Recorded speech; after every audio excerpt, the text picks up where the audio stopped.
Hello students, आज जो हम टॉपिक लेके चलने वाले हैं वह है आईआर स्पेक्ट्रोस्कोपी या vibrational spectroscopy.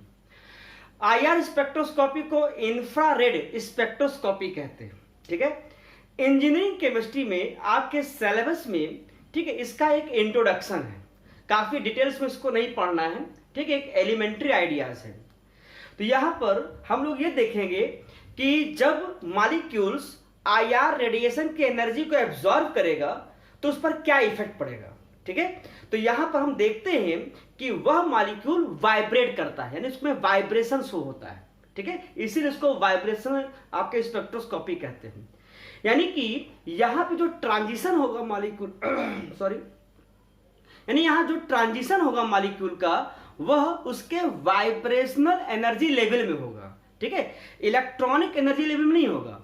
Electronic energy level में कहां होगा? यूवी विजिबल स्पेक्ट्रोस्कोपी में होगा, क्योंकि यूवी विजिबल रेडिएशन में इतनी एनर्जी होती है कि वह इलेक्ट्रॉन को एक्साइट कर सके। लेकिन यहां पर आईआर के पास इतनी एनर्जी नहीं होती कि उसके मॉलिक्यूल के इलेक्ट्रॉन को एक्साइट कर सके। यह केवल क्या कर सकता है? वाइब्रेशन शो कर सकता है। ठीक है, इसे देखिए यहां पर, जैसे यहां मान लो ए मॉलिक्यूल, ये ए एटम है और ये बी एटम है। ठीक है, ये एक बॉन्ड है, एक बॉन्ड से जुड़े हुए हैं। ठीक है, तो यहां पर क्या होगा, आप सपोज करिए कि ये बॉन्ड एक स्प्रिंग की तरह है, ये स्प्रिंग की तरह है सपोज करें। तो ये क्या होगा, जैसे ही आपका आईआर रेडिएशन, ये आईआर रेडिएशन की एनर्जी जो होगी इस पर गिरेगी, ठीक है, तो ये मॉलिक्यूल वाइब्रेट करना शुरू करेगा, स्प्रिंग की तरह क्या करेगा, ये वाइब्रेट करना शुरू करेगा। यानी कि इसमें क्या होगी, स्ट्रेचिंग होगी। ठीक है, तो स्ट्रेचिंग में क्या होगा, ये आपका कॉन्ट्रैक्ट करेगा और ये एक्सपेंड करेगा, फैलेगा। ठीक है, यानी कि इसका बॉन्ड लेंथ कम होगा, बॉन्ड लेंथ ज्यादा होगा, फिर कम होगा, फिर ज्यादा होगा, इस तरह वाइब्रेट करेगा। इसमें बेंडिंग भी हो सकती है। अगर ट्राई एटॉमिक मॉलिक्यूल है, जैसे सपोज दैट ए, ये जेड और ये वाई, ठीक है, तो बेंडिंग इस तरह शो हो जाएगी, इसमें बेंडिंग भी हो सकती है। तो इस तरीके से मॉलिक्यूल्स, यहां पर भी स्ट्रेचिंग, यहां पर भी क्या होगी, स्ट्रेचिंग होगी। ठीक है, यहां पर भी वाइब्रेशन होगा, ऐसा नहीं है, ट्राई एटॉमिक मॉलिक्यूल में भी वाइब्रेशन होता है। तो इस तरह की प्रॉपर्टीज यहां पे आपको देखने को मिलेगी। ठीक है, इसी चीज को हम लोग यहां पर क्या करेंगे, समझेंगे। ठीक है, देखते हैं क्या चीज है ये। यहां पर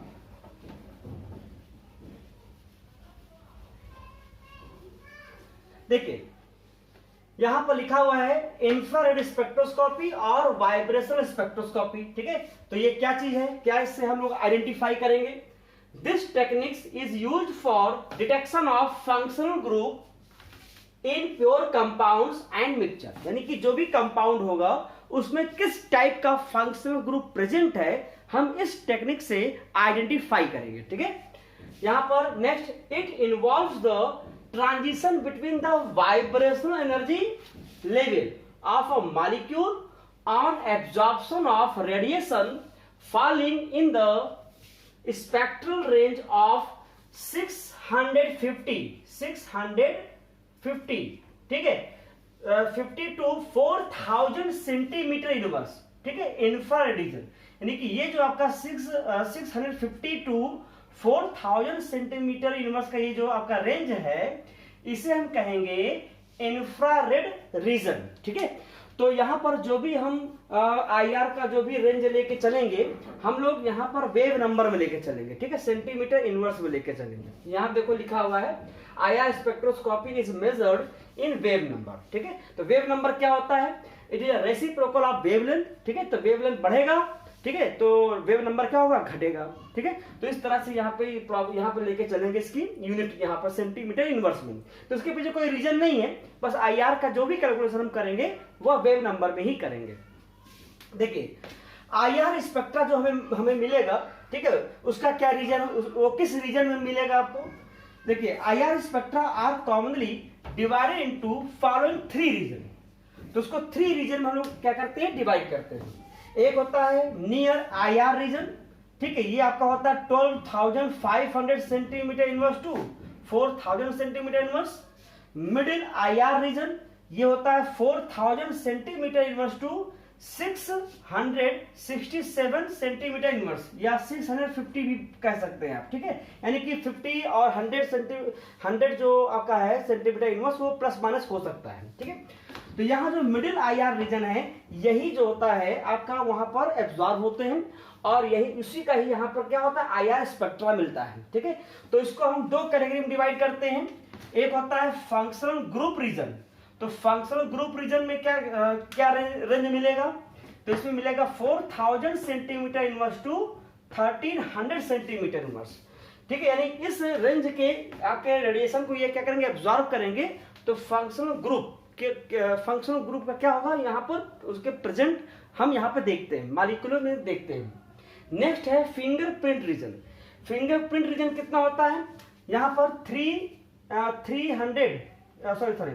1300 centimetre inverse to 667 centimetre inverse.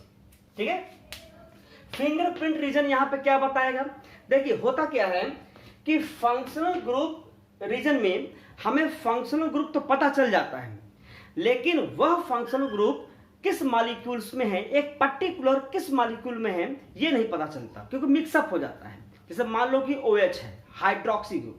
ठीक है, अब OH जो है आपका मिथाइल के साथ है तो मिथाइल अल्कोहल, एथाइल के साथ है तो एथाइल अल्कोहल। तो यानी कि मिथाइल और एथाइल दोनों के साथ OH लगा है। ठीक है, तो OH के बारे में जानकारी तो मिल गई यानी कि फंक्शनल ग्रुप से, लेकिन वह पर्टिकुलर आपके किस कंपाउंड में है, किस कंपाउंड में है, ये आपको मिलेगा कहां से, फिंगरप्रिंट रीजन से।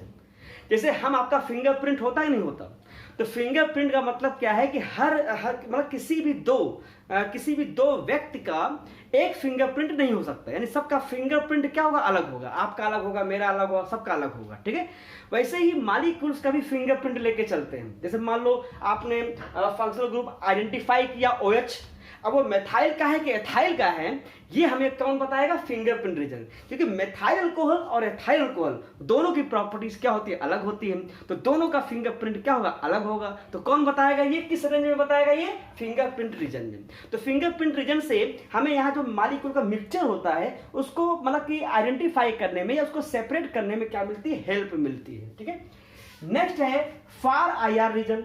तो far IR region 667 centimetre inverse to यहाँ 50 सेंटीमीटर इनवर्स होगा, 50 सेंटीमीटर इनवर्स। ठीक है, जैसे आप देखिए, आपको मैंने उसका इलेक्ट्रोमैग्नेटिक रेडिएशन का स्पेक्ट्रा बताया था, आपको याद होगा। तो वहां पर क्या था, जैसे गामा रे, एक्स रे, फिर क्या था UV, फिर क्या था UV विजिबल रेंज। ठीक है, और फिर यहाँ पे क्या था IR। तो इसी IR को हमने जो है यहाँ पर 3 कैटेगरी में डिवाइड किया है। तो थोड़ा विजिबल रेंज की तरफ अगर है तो वो हो जाएगा नियर, ये नियर हो जाएगा। ये इसका रेंज कहाँ है, 12,500 सेंटीमीटर इनवर्स टू कितना, 4,000 सेंटीमीटर इनवर्स। फिर इसके बाद ये मिडिल वाला रेंज आ जाएगा 400 centimetre inverse to 667 centimetre inverse. Next आपका हो जाएगा 50 सेंटीमीटर इनवर्स। तो इस तरीके से जो मिडिल वाला है यही आपके काम का है, मिडिल वाला जो रेंज है यही आपके काम का है, इसी का ही यूज करते हैं और इसी का ही स्पेक्ट्रा मिलता है। और उसी स्पेक्ट्रा की स्टडी करके आप वहां पे फंक्शनल ग्रुप और उस मॉलिक्यूल को क्या करते हैं, आइडेंटिफाई करते हैं। तो किसी पर्टिकुलर फंक्शनल ग्रुप का IR स्पेक्ट्रा जो होता है फिक्स होता है। तो जो हम रेडिएशन गिराएंगे तो वो मॉलिक्यूल जैसा स्पेक्ट्रम दे देगा, तो हम उस स्पेक्ट्रा की जो रेडिएशन है या जो उसका रेंज है, ठीक है, उसकी जो फ्रीक्वेंसी है या वेव नंबर है, उसको हम देखकर ये बता देंगे कि ये पर्टिकुलर जो आपकी जिस फ्रीक्वेंसी का मतलब स्पेक्ट्रा है ये वो इस फंक्शनल ग्रुप का है। तो आसानी से हम लोग फंक्शनल ग्रुप इससे क्या करते हैं, आइडेंटिफाई कर लेते हैं। ठीक है, तो आगे देखते हैं इसमें आप क्या है। अब यहाँ पे नेक्स्ट जो हम लोग लेके चलेंगे कि मॉलिक्यूलर वाइब्रेशन। तो यहाँ पे हमने अभी आपको बताया कि ये जो मॉलिक्यूल जो है यानी A और ये B, ये जो मॉलिक्यूल है ये जो वाइब्रेट कर रहा है ना, ये वाइब्रेशन कितने टाइप का हो सकता है। ठीक है, तो उसको हम लोग यहाँ पे देखते हैं, एग्जाम में ये आता है। ठीक है, तो देखते हैं इसके बारे में। नेक्स्ट यहाँ पे हम लोग देखते हैं मॉलिक्यूलर वाइब्रेशन। ठीक है, जैसे कोई मॉलिक्यूल है, मॉलिक्यूल ने IR रेडिएशन को एब्जॉर्ब किया तो उसमें वाइब्रेशन होगा। वाइब्रेशन यहाँ पर जनरली 2 टाइप होता है, एक होता है स्ट्रेचिंग और एक होता है बेंडिंग। ठीक है, बहुत ही आसान है, इसको अच्छे से हम लोग समझते हैं। ठीक है, देखिए molecular vibration, the simplest vibrational motion in molecule giving rise to absorption of IR radiation are stretching and bending. ठीक है, यानी कि मॉलिक्यूल ने क्या किया, आपके रेडिएशन की एनर्जी को ऑब्जर्व किया। जैसे ही मॉलिक्यूल रेडिएशन की एनर्जी ऑब्जर्व करेंगे तो उसमें टू टाइप के यहाँ वाइब्रेशन देखने को मिलेगा। एक होता है स्ट्रेचिंग मतलब खिंचाव जिसे कहते हो, और एक होता है बेंडिंग मतलब झुकाव जिसे कहते हैं। ठीक है, जैसे मान लो ये आपके दो एटम है, सपोज दैट ये 2 एटम है, तो स्ट्रेचिंग का मतलब ये हुआ कि ये आपके स्ट्रेच होंगे मतलब खींचेंगे, और जब छोड़ देंगे दोबारा अपने इनिशियल स्टेज पे आ जाएंगे। फिर वो एनर्जी तो ले ही रहा है यहाँ पे, फिर वो स्ट्रेच होंगे, फिर वो क्या होंगे, अपने इनिशियल स्टेज में आ जाएंगे। तो इस तरह की वहां पे क्या होती है, स्ट्रेचिंग होती है, वाइब्रेशन होता है। ठीक है, और बेंडिंग में, बेंडिंग के लिए हम अलग से देखेंगे, देखते हैं। देखिए स्ट्रेचिंग पहले देख लेते हैं, फिर उस पर बेंडिंग देखते हैं। स्ट्रेचिंग में क्या होता है, here atoms move along the bond axis. ठीक है, यानी कि जो एटम्स होंगे वो बॉन्ड एक्सिस के अलोंग क्या होंगे, मूव करेंगे, so that bond length increase or decrease at regular intervals. There are two types. पहला है symmetric stretching. Symmetric stretching में क्या होगा, देखिए यहाँ पर ये आपका बॉन्ड, ये x और x ये A से लिंक है, ये बॉन्ड है आपके। ठीक है, तो इसमें क्या हो रहा है, स्ट्रेचिंग हो रही है, मतलब कि बॉन्ड इंक्रीज कर रहा है, यानी कि दोनों एक साइड, मतलब ये भी ऊपर की साइड जा रहा है, ये भी ऊपर साइड। और जब यहाँ पे आपके कॉन्ट्रैक्ट होंगे, जब सिकुड़ोगे तो वो भी एक ही साइड होंगे, मतलब कि जो भी यहाँ पे स्ट्रेचिंग हो रही है, ठीक है, मतलब कि इसका कॉन्ट्रैक्शन हो रहा है, इसका एक्सपेंड, ये एक्सपेंड कर रहा है, ये बॉन्ड फैल रहा है यहाँ पर, तो ये एक ही साइड में होगा। ठीक है, तो इसे कहेंगे सिमेट्रिक, मतलब both the bond are stretched और कॉन्ट्रैक्ट, मतलब एक साथ क्या होंगे, स्ट्रेच्ड होंगे खींचेंगे, और एक साथ क्या होंगे, कॉन्ट्रैक्ट होंगे वो। तो देखिए यहाँ पर सिमेट्रिक स्ट्रेचिंग क्या होंगे, सिमेट्रिक स्ट्रेचिंग में क्या होंगे, एक बॉन्ड जो होगा स्ट्रेच्ड हो जाएगा, खींचेगा, और एक बॉन्ड क्या होगा, कॉन्ट्रैक्ट होगा। ठीक है, जैसे सपोज दैट यहाँ पे आप देखिए ए और एक्स, ये आपका क्या हो रहा है, यहाँ पे स्ट्रेच्ड हो रहा है, और यहाँ पे क्या हो रहा है, कॉन्ट्रैक्ट हो रहा है। यहाँ पे क्या हो रहा है, कॉन्ट्रैक्ट हो रहा है, यहाँ पे क्या हो रहा है, ये स्ट्रेच हो रहा है। ठीक है, तो यानी कि असिमेट्रिक, यानी एक बॉन्ड आपका, एक बॉन्ड लेंथ बढ़ेगी तो दूसरे की बॉन्ड लेंथ क्या होगी, घटेगी, मतलब इस तरह से यहाँ आपका क्या होगा, वाइब्रेशन यहाँ पर होगा। नेक्स्ट है बेंडिंग वाइब्रेशन। बेंडिंग वाइब्रेशन में क्या होंगे, देखिए in this there occur a change in bond angle between bonds with a common atom, यानी कि कॉमन एटम जो उससे लिंक होगा। ठीक है, दीज आर टू टाइप्स, यानी कि दो तरीके होंगे, इन प्लेन बेंडिंग और क्या होता है, out of plane bending. In plane bending में क्या होंगे, ये एक ही प्लेन पे रहेंगे। ठीक है, एक ही प्लेन पे रह के इस तरह से इनमें क्या होगी, ये देखिए ये एक ही प्लेन में है तो ऐसे है। ठीक है, या तो ये एक ही साइड से झुकेंगे तो इसे हम कहेंगे रॉकिंग, जैसे ये ऐसे झुक रहा है, ये ऐसे झुक रहे हैं, एक ही प्लेन पे हैं। और सीजरिंग मतलब जैसे कैची नहीं होती, कैची सीजरिंग, यानी ऐसे ये इस तरीके की बेंडिंग यहाँ पर होगी। देखिए यहाँ पर, तो इन प्लेन बेंडिंग में रॉकिंग में क्या होंगे, देखिए यहाँ पर ये अगर ये वाला मॉलिक्यूल है, सॉरी ये वाला एटम अगर इस साइड बेंड हो रहा है, ये भी इधर बेंड हो रहे हैं, ये इधर जाएगा, ये भी इधर जाएगा, मतलब सेम साइड में हो रहा है। और सीजरिंग में क्या होंगे, अपोजिट टू ईच अदर, मतलब जैसे कि अगर ये वाला आपका, ये वाला जो आपका बॉन्ड है, यानी कि इससे जुड़ा हुआ जो एटम है, अगर ये इस साइड जा रहा है तो ये इस साइड आएगा, बिल्कुल कैची की तरह होगा ये। आउट ऑफ प्लेन बेंडिंग, जैसे ट्विस्टिंग, जैसे देखिए यहाँ पर ट्विस्टिंग में क्या होंगे, अगर ये वाला ऐसे बेंड होगा हमारी तरफ तो ये वाला इधर जाएगा, तो इस तरह से ट्विस्ट बनाएंगे। ठीक है, तो ये ट्विस्टिंग टाइप के यहाँ होंगे। और वैगिंग क्या होंगे, दोनों ही एक साइड, या इधर जाएंगे या फिर इधर जाएंगे, मतलब कि अगर यहाँ प्लस प्लस है तो एक साइड यहाँ पे क्या हो रही है, बेंडिंग हो रही है, और एक प्लस और माइनस है तो ये अगर ये आपका मार्कर जो है अगर हमारे तरफ आ रहा है तो ये पेन जो है आपकी तरफ जा रहा है इसे, तो इस तरह से ट्विस्टिंग हुई किसमें, इस तरह यानी कि आउट ऑफ प्लेन बेंडिंग में। ठीक है, तो इस तरीके के यहाँ पे हम लोग मॉलिक्यूलर वाइब्रेशन को लेकर चलते हैं। ठीक है, अब देखते हैं इसका क्या इफेक्ट, मतलब कि कंडीशन क्या होगा कि ये मॉलिक्यूलर वाइब्रेशन शो करेंगे, जो आईआर स्पेक्ट्रा को शो करेंगे। देखते हैं कंडीशन क्या है। नेक्स्ट अब यहाँ पे हम ये देखेंगे कि कौन से मॉलिक्यूल आईआर एक्टिव है और कौन से मॉलिक्यूल आईआर इनएक्टिव है। तो आपके एग्जाम में 2 मार्क्स के क्वेश्चन में कभी कभी आता है, ठीक है, और लॉन्ग क्वेश्चन में किसी अदर क्वेश्चन के साथ ऐड करके आते हैं, ऐसे क्वेश्चन आते हैं। देखते हैं यहाँ पर, देखिए infrared active and inactive molecules. infrared active molecules are those molecules which undergo a net change in dipole moment. ये देखिए, net change in dipole moment during the vibration, यानी कि जब आईआर रेडिएशन की एनर्जी को मॉलिक्यूल एब्जॉर्ब करेगा तो उसके डाइपोल मोमेंट चेंज होने चाहिए। अगर डाइपोल मोमेंट चेंज नहीं होता है तो फिर वो क्या हो जाएगा, आईआर इनएक्टिव होगा। अगर उसमें डाइपोल मोमेंट चेंज हो रहा है और पहले से भी अगर डाइपोल मोमेंट अगर प्रेजेंट है तो वो क्या हो जाएगा, आईआर एक्टिव मॉलिक्यूल हो जाएगा। देखिए यहाँ पर जैसे एग्जाम्पल HCl, NO, H2O, ये कैसे होते हैं आपके आईआर एक्टिव मॉलिक्यूल। देखिए इन आईआर यानी कि inferred inactive molecule do not show vibrational spectra, ठीक है, यानी कि आईआर इनएक्टिव मॉलिक्यूल ये वाइब्रेशनल स्पेक्ट्रा को शो नहीं करेंगे। Hence any molecule which either do not have permanent dipole moment or there occur no change in dipole moment during the vibration, यानी कि जिसमें परमानेंट डाइपोल मोमेंट ना हो या फिर जब वाइब्रेशन हो तो उसमें डाइपोल मोमेंट चेंज ना हो तो उसे क्या कहेंगे आप, आईआर इनएक्टिव मॉलिक्यूल। जैसे कि आप देखिए O2 है, H2 है, N2 है, यानी जब इस पर रेडिएशन गिरेगा तो इनका फिर क्या होगा, इनका डाइपोल मोमेंट चेंज नहीं होगा। ठीक है, देखिए यहाँ पे एक नोट पॉइंट है, ये एक्सेप्शनल केस है कार्बन डाइऑक्साइड। कार्बन डाइऑक्साइड कैसे होते हैं आप सभी जानते हो, CO2 मॉलिक्यूल कैसा होता है, लीनियर होता है ना, ये लीनियर है, CO2 मॉलिक्यूल लीनियर होता है। ठीक है, अब ये लीनियर अगर है तो इसमें कोई डाइपोल मोमेंट नहीं है, लेकिन फिर भी ये आईआर एक्टिव होता है।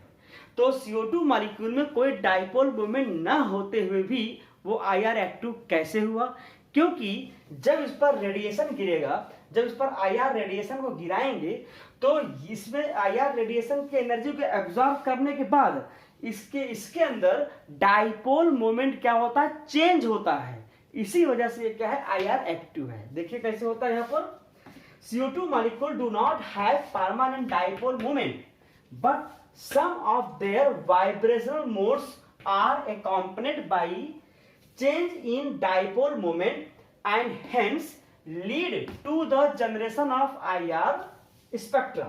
ठीक है, तो किस टाइप का यहाँ पर चेंज होता है, anti symmetrical stretching and bending modes of vibration of CO2 molecule results in the variation of dipole moment, यानी कि जब उसमें एंटी सिमेट्रिकल स्ट्रेचिंग होगी या बेंडिंग होगा तभी उनका डाइपोल मोमेंट क्या होगा, चेंज होगा। तो एंटी सिमेट्रिकल स्ट्रेचिंग में क्या होता है, यहां पर क्या है कि CO2 में ये एक ऑक्सीजन एटम जो है अपने डबल बॉन्ड के साथ क्या होता है, काफी ज्यादा स्ट्रेच हो जाता है, और जब काफी ज्यादा स्ट्रेच हो गया तो देखिए डाइपोल मोमेंट क्या हुआ, चेंज हुआ। क्यों, क्योंकि oxygen is a more electronegative atom. ठीक, ऐसे यहां पर भी देखिए इस ओर ये ज्यादा स्ट्रेच हो गया, ठीक है, और ये थोड़ा सा कॉन्टेक्ट हो गया, तो स्ट्रेच होने की वजह से इसका डाइपोल मोमेंट क्या हो रहा है, चेंज हो रहा है। ठीक है, यहां देखिए बेंडिंग में जब ये लीनियर रहेगा, जब ये लीनियर होंगे तो यहाँ पे किसी टाइप का मतलब कि डाइपोल मोमेंट यहाँ पे चेंज नहीं होगा। ठीक है, यानी कि अगर यहाँ पे ये मोर इलेक्ट्रोनेगेटिव है ये और ये देखिए, तो इसका इस डाइपोल मोमेंट का जो वेक्टर सम होगा वो क्या होगा, 0 है, यहाँ कोई डाइपोल मोमेंट नहीं है। लेकिन यहाँ पे देखिए ऑक्सीजन, ये ऑक्सीजन मोर इलेक्ट्रोनेगेटिव है, तो क्या हो रहा है, तो इस टाइप की बेंडिंग अगर होगी तो यहाँ पर इसका डाइपोल मोमेंट क्या होगा, ये चेंज होगा। इसीलिए ये क्या होते हैं, आईआर एक्टिव होते हैं। तो एक क्वेश्चन यहाँ देखिए आया हुआ है, ये क्वेश्चन आया था 2018-19 के सेकंड सेम का क्वेश्चन है ये, यहाँ पर सेक्शन सी के 4 का बी। तो ये देखिए लिखा हुआ है एमंग H2 HCl CO2, यानी कि दिया है क्वेश्चन में, देखिए मैं यहां लिख दे रहा हूं, यहां पर H2 HCl CO2 H2O। ठीक है, H2O molecules identify which will be IR active and why। मतलब इसमें ये बताना है कि H2 HCl CO2 और H2O में कौन सा आईआर एक्टिव है, कौन सा मतलब कि ये क्यों है। तो इसमें क्या होगा, HCl, CO2 और H2O ये क्या होंगे, आईआर एक्टिव होंगे। ठीक है, HCl, CO2 और H2O क्या होंगे, ये आईआर एक्टिव होंगे, और H2 क्या होगा, आईआर इनएक्टिव होगा। फिर इसी में ऐड है explain different mode of vibration observed in CO2 molecule, यानी कि different mode of vibration observed in CO2 molecule. तो यही आपको बताना है। ठीक है, तो बात क्लियर हो गई। और भी क्वेश्चन इसमें ऐड है, out of the following pair of which expected the absorb the higher frequency of stretching vibration, also state the reason, वो आगे हम लोग देखेंगे। ठीक है, तो इस तरीके के यहाँ पे क्वेश्चंस यहाँ पे आते हैं। तो आईआर एक्टिव और आईआर इनएक्टिव को आप अच्छे से तैयार कर लीजिएगा। ठीक है, चलिए नेक्स्ट देखते हैं इसमें क्या है। नेक्स्ट यहाँ पे हम लोग देखेंगे कि इंफ्रारेड स्पेक्ट्रम कितने टाइप का होता है। तो यहाँ पे जो इंफ्रारेड स्पेक्ट्रम है वह यहाँ 2 टाइप के मिलेंगे, एक मिलेगा फंक्शनल ग्रुप रीजन के और एक मिलेगा फिंगरप्रिंट रीजन के। ठीक है, देखिए फंक्शनल ग्रुप रीजन में क्या होता है, the area from 4000 centimetre inverse to 1300, ठीक है 1300 centimetre inverse is called the functional group region. तो ये कौन सा रीजन हो जाएगा, फंक्शनल ग्रुप रीजन। इसमें क्या होता है, the bands in this region are particularly useful in determining the type of functional group present in the molecule, यानी कि इस रीजन से जो हमें स्पेक्ट्रम मिलेगा उस स्पेक्ट्रम से हम मॉलिक्यूल में प्रेजेंट फंक्शनल ग्रुप को हम लोग क्या करते हैं, आइडेंटिफाई करते हैं कि इस टाइप का फंक्शनल ग्रुप यहाँ प्रेजेंट है। अगर हमें इतनी फ्रीक्वेंसी का स्पेक्ट्रम मिला तो इस फ्रीक्वेंसी का स्पेक्ट्रम में ये हमारा फंक्शनल ग्रुप प्रेजेंट है। ठीक है, अब देखिए नेक्स्ट है फिंगरप्रिंट रीजन। फिंगरप्रिंट रीजन क्या है, देखिए the area from 1300 centimetre inverse to 667, ठीक है centimetre inverse is called the fingerprint region. ठीक है, इसमें ये आपका हो जाएगा फिंगरप्रिंट रीजन। तो क्या करते हैं इसमें, देखिए अब पीक बाय पीक मैच, यानी पीक बाय पीक यहां मैच करेंगे, उसका जो स्पेक्ट्रम का वो मिलेगा, पीक मिलेगा, उसको मैच करेंगे। ठीक है, peak bye peak match of an unknown spectrum with the spectrum of the suspected compound in this region can be used much like a fingerprint to confirm its identity। यानी कि होता क्या है कि यहाँ पे जो हमारा स्पेक्ट्रम ऐसे मिलता है पीक बाय पीक, तो एक एक पीक को हम क्या करेंगे, मैच करेंगे। ठीक है, कि हमारा उस मतलब मिक्सचर में यानी उस आपके सैंपल में, ठीक है, कौन सा सस्पेक्टेड जो मॉलिक्यूल है वो कौन सा है। आप ऐसे समझिए, ये सपोज दैट हाँ 20 लोग हमारे साथ बैठे हुए हैं। ठीक है, 20 लोग हमारे साथ बैठे हुए हैं। ठीक है, और मैंने अपना पर्स जो है वहीं पर रख के मैं कहीं चला गया बाहर। ठीक है, तो जब वापस लौटा तो पता चला कि वह पर्स उस जगह से गायब है। ठीक है, तो अब वहां पे अब पर्स मेरा गायब हो गया तो मैं क्या करूंगा, मैं उस एरिया का फिंगरप्रिंट लूंगा कि ये पता चलेगा कि 20 लोगों में से कहीं मेरा पर्स चुराया तो नहीं है। ठीक है, तो हम क्या करेंगे, उस एरिया का फिंगरप्रिंट लेकर हम सस्पेक्टेड 20 जो पर्सन है, जो 20 लोग हैं, उनसे उस फिंगरप्रिंट को मैच कराएंगे। ठीक है, तो जिसका वो मैच कर जाएगा वही हमारा चोर निकल जाएगा। ठीक है, तो बिल्कुल वही चीज यहाँ पर भी है। तो फिंगरप्रिंट से हम यहाँ पर जो सस्पेक्टेड हमारा मॉलिक्यूल है उसके फिंगरप्रिंट को हम क्या करते हैं, यहाँ पर मैच कराते हैं। ठीक है, जिससे कि हमारा मिक्सचर में जो मॉलिक्यूल प्रेजेंट है वो अच्छे तरीके से बिल्कुल प्योरली वो आइडेंटिफाई हो जाए। ठीक है, तो यहाँ पे ये हो गया आपका फंक्शनल ग्रुप और फिंगरप्रिंट रीजन। अब नेक्स्ट देखिए, कुछ यहाँ पे अपने फ्रीक्वेंसीज लिखी हुई हैं। ठीक है, जो यहाँ पे आपके स्पेक्ट्रम में जो एब्जॉर्प्शन फ्रीक्वेंसीज या बैंड मिलते हैं, कुछ आप मॉलिक्यूल का उन्हें लिखा हुआ है, ये और भी है। ठीक है, इनको याद किया जाता है और इनको याद करके इन पर न्यूमेरिकल सॉल्व किए जाते हैं। थोड़ा सा टफ है, थोड़ा सा कठिन पड़ता है, तो आपके ऊपर है। ठीक है, आप इसको अच्छे से तैयार करिए। अगर क्वेश्चन आएगा तो इतने में ही आ जाएगा, मैं जो लिखा हुआ है इसी को तैयार कर लीजिए आप। जैसे कि एल्किल का है, एल्किल में अगर CH बॉन्ड मिलता है तो इसका एब्जॉर्प्शन जो पीक मिलेगा वो इतना मिलेगा। एल्केन का CH, अगर वहां पर एल्केन में अगर CH बॉन्ड है तो उसका जो एब्जॉर्प्शन फ्रीक्वेंसी हो ये मिलेगा। अल्कोहल का ये है, ठीक है। एल्डिहाइड कीटोन का है तो ये मिलेगा। नाइट्राइल का होगा तो 2210, ठीक है, 2260, ठीक है, ये पीक मिलते हैं, ठीक है। तो इसी पीक से हम ये पहचान लेंगे कि किस टाइप का फंक्शनल ग्रुप यहाँ पर प्रेजेंट है, किस टाइप का बॉन्ड वहां पर प्रेजेंट है, ठीक है। तो फंक्शनल ग्रुप यहाँ पर आइडेंटिफाई करें किस टाइप का फंक्शनल ग्रुप वहां पर होगा। तो इस पर एक छोटा सा न्यूमेरिकल लगाते हैं जिससे कि आपको अच्छे से क्लियर हो जाएगा। इसको मिटा देते हैं। नेक्स्ट यहाँ पर एक न्यूमेरिकल हम लोग सॉल्व करेंगे। देखिए ये न्यूमेरिकल आपका जो है 2018-19 फर्स्ट सेम में आया था। तो पूरा न्यूमेरिकल्स यानी कि पूरा जो क्वेश्चन है वो पढ़ के बता रहा हूँ। एक्चुअली इसमें 2 क्वेश्चन ऐड हैं, ठीक है। तो पहला जो है ये what is fingerprint region and functional group in IR spectroscopy, यानी कि आपको फिंगरप्रिंट रीजन और फंक्शनल ग्रुप, ठीक है, आपका जो रीजन है उसको एक्सप्लेन करना है।